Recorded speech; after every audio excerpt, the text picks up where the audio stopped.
Okay na? Ay, kumukulog guys. Naririnig niyo ba ako guys? Sobrang lakas kasi ng ulan ngayon dito sa amin, tapos ang dami ding tao. Kaya yan, maingay dito sa natin ngayon, sa video natin ngayon. Anong ganap para sa video ito? Yun nga, magte-taste test tayo ngayon guys. Dahil nga ganito yung panahon, ulan ng ulan, ilang linggo nang umuulan, walang tigil. Ang pag-ulan, sobrang sarap kumain, sobrang sarap magkape, di ba? At yun nga, para sa video ito, magte-taste test tayo ng kape na naman na bago sa merkado. Tama ba? Yun, napadaan kasi ako guys sa supermarket. Tapos meron akong nakitang bagong kape na naman guys. Kaya sobrang na-excite ako na gawan siya ng review. Alam niyo naman ako guys na sobrang hilig kong magkape. Di ba marami na ako na-review ng mga kape kung napanood niyo siya. Or gusto niyo panoorin, i-backtrack niyo na lang. Inutusan pa eh. Anyway, etong kape na to guys is nagkakalaga lang siya ng 52 pesos. Tapos 5 pieces na siya. So ito nga guys yung Cafe Gusto.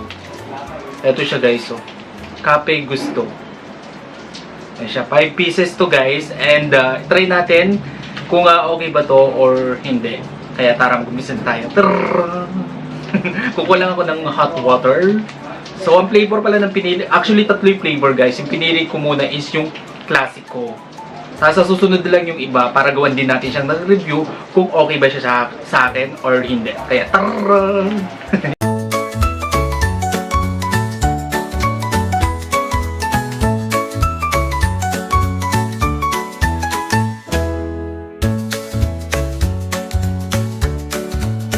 So eto na guys, iti-taste test ko na siya kung okay ba yung lasa nito. Sobrang ingay ng mga taong nasa labas guys, kaya pasensya na lang kung nasisingit siya sa ating food review. Alright! So ayun siya guys. Yung aroma niya, sobrang amoy na amoy yung pagka-aroma ng kape. Sobrang bango. Sumasangyup yung amoy ng coffee bean. Oh my god! Sobrang kanya guys. Sobrang lasang-lasa yung coffee bean. Yung pagka-bitter taste niya. Lasang-lasa siya guys. Sobrang okay na okay sa akin to. Wow! Hindi din siya ganun katamis guys. Tamang-tama lang yung lasa niya. Pero yung taste ng kape, andun pa rin siya guys. Hindi siya nawawala sa dila. Which is, gustong-gusto ko yung ganung kape. Yung hindi na overpower yung lasa ng kape.